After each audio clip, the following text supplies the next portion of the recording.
Hello mga day, kumusta na kayo? Another swimming day today. So, ayan, punta tayo ng Salini. So, mag-swimming tayo sa Salini. Mag-isa lang ako ngayon. Lagi namang mag-isa. So, pangalawang swimming ko na to sa Salini. Pangalawang lakad na rin.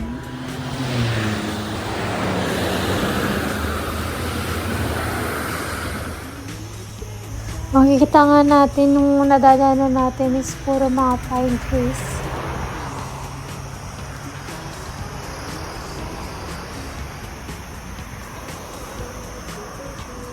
Dito na nga ako dumaan sa lilim. Mga pine trees. Dry na yung mga pine tree. Ito, natumba na oh. Excuse me po. Yan.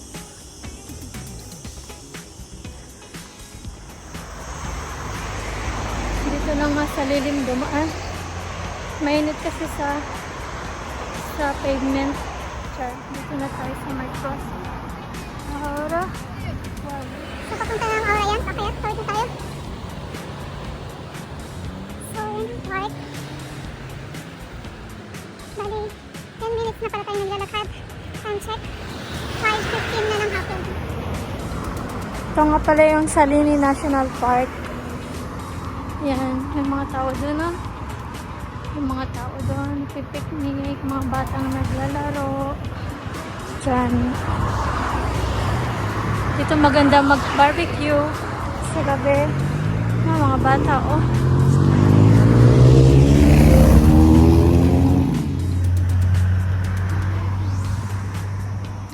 Yan yung Salini Park. So, doon tayo banda pupunta sa mga building na yan. Haba-habang lakad pa to. Mga 10 minutes more walk. So, yan. Dito pala yung sa may PCRS machine. Yan. Pang maramihan. Yan. Machine.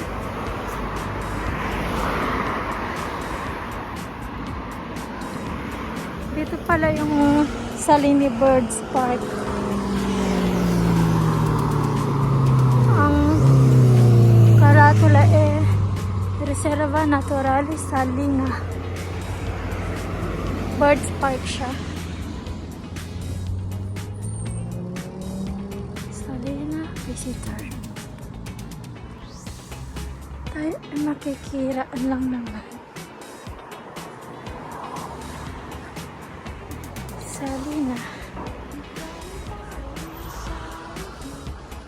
Makikiraan lang po. Oh.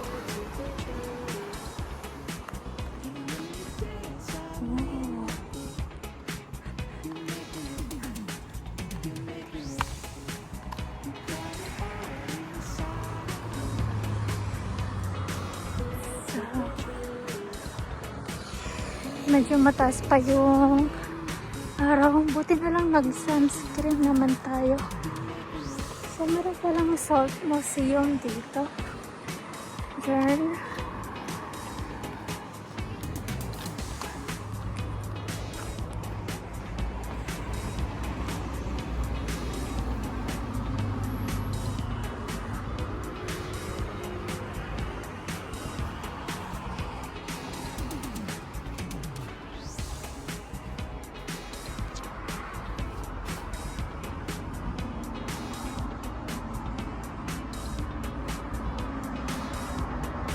So, yung mga white-white na yan is mga asin na yan.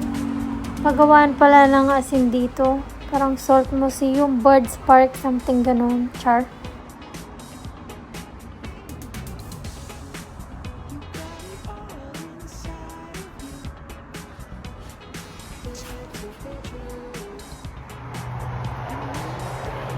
So, lapit na nga tayo. Tatawid na tayo sa highway niyan. Nakikidaan lang tayo dito. So, dyan yung Aura. Diyan yung aura.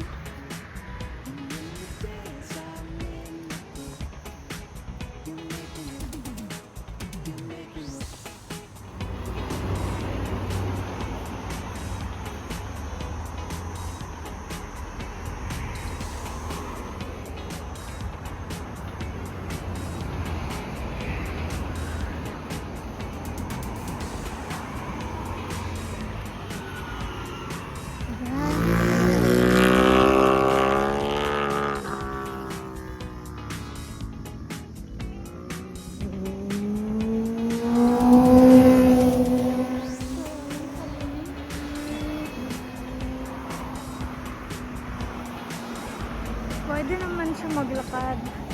Ay mag-bus. Naglakad lang tayo guys. Exercise lang. So ayan, lalangan na tayo. So naisipan ko na dito sa kabilang spot naman kasi nung nakaraan doon ako sa kabilang side malapit sa stands. Ngayon naman dito sa Mabato banda.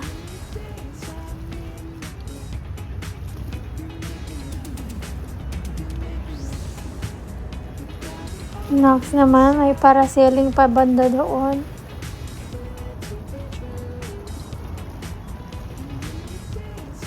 Diyan sa Zinom ko, diyan malapit yung aquarium.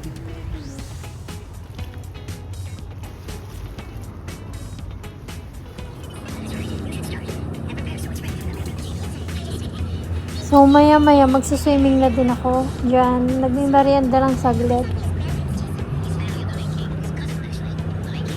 Ang layo ba naman ang nilakad natin eh, mga nasa 20 minutes din yun. Ay nako.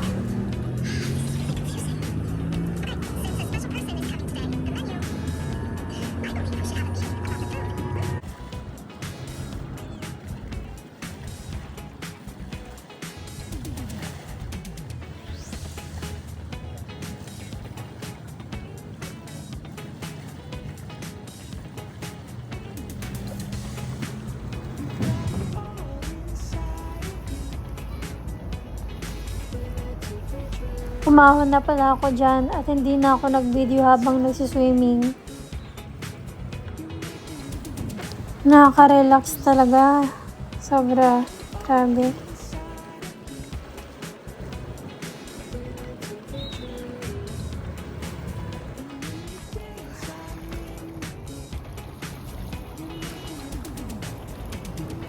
Tumabag na nga yung araw.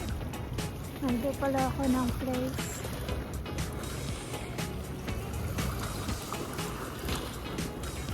Lumipat pala ako ng spot kasi may nakita akong mas maganda yung hindi mabato banda. Pwede ako mag-float.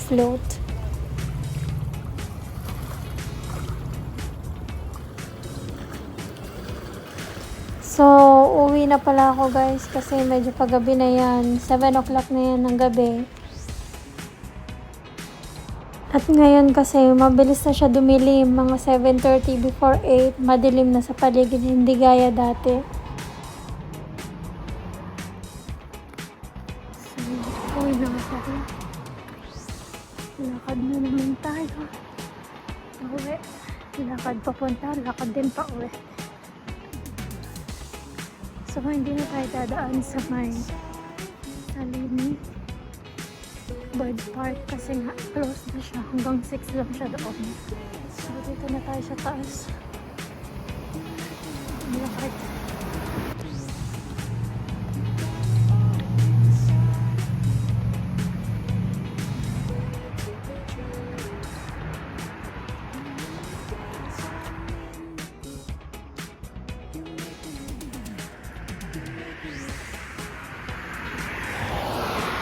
Hindi talaga nakakasawa ang view, lalo na pag nature. May convenience din pala dito. Salini Convenience. Grabe, time check. 7 o'clock ng gabi eh. Pauwi na nga tayo. So, lakad papunta, lakad din pauwi. 20 minutes, 20 to 25 minutes walk. Wow, tamang exercise lang. So, let's go. Time check, 7:15.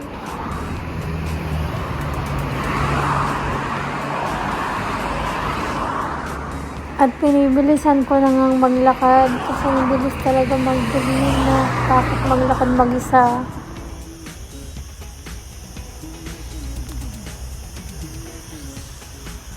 Dito tayo dumaan kanina, maaraw pa. Ngayon, medyo madilim na. Ngayon kasi, mag-autumn na. Autumn ba yun? Tapos ng summer, mabilis na rin magdilim. So, by the end of October or last Friday ng October, magdaragdag na naman ng isang oras.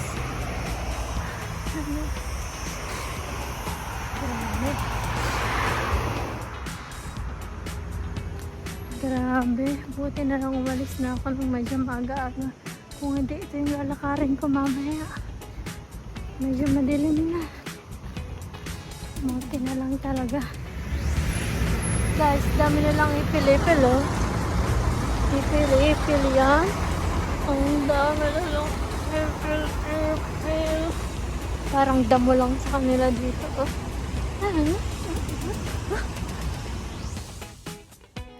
Guys, nakauwi pala ako ng snail.